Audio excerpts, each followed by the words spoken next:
Растот на инфлацијата не запира. Државните статистичари измерија зголемување за 4,8% на трошоците за живот во месец мај во споредба со истиот месец лани.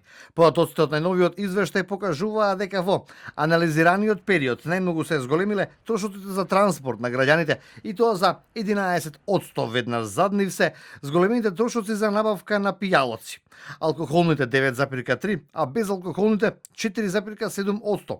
През сметките на статистика велат дека во петиот месец од годинава има раст буквално на сите трошоци кои ги имаат домаќинствата, од домување, здравствени услуги, релаксација, посета на културни манифестации, образование, угостителски услуги. Овој извештај е уште еден показател дека платите на македонските работници не стасуваат до 15 во месецот, а камоли за цел месец да ги покријат трошоците, велат од ССМ.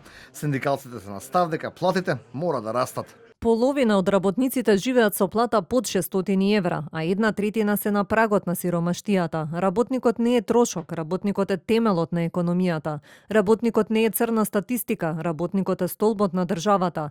Без работник нема градежништво, нема индустрија, нема шумарство, нема образование, нема култура, нема здравство, нема војска, нема полиција, нема ништо. Ваквиот раст на инфлацијата за властите пак е сигнал дека македонската економија е стабилна. Според Министерството за економија во овој момент нема потреба од интервентни мерки и додаваа дека институциите располагаат со механизми кои можат да бидат активирани доколку инфлацијата во наредниот период покаже позначителен раст. Меѓу можните мерки се намалување на стапката на ДДВ за одредени основни прехранбени производи, дополнителни мерки за ограничување на ценовните шокови кај производите од основната потрошувачка кошничка, како и креирање таргетирани пакети за поддршка на ранливите категории граѓани. Фактот што годишната инфлација изнесува 4,8% исто како и минатиот месец представува показател дека досегашните политики за одржување на макроекономската стабилност даваат резултати. Последната пресметка на минималната коштичка види дека на едно 4-члено семејство му биле потребни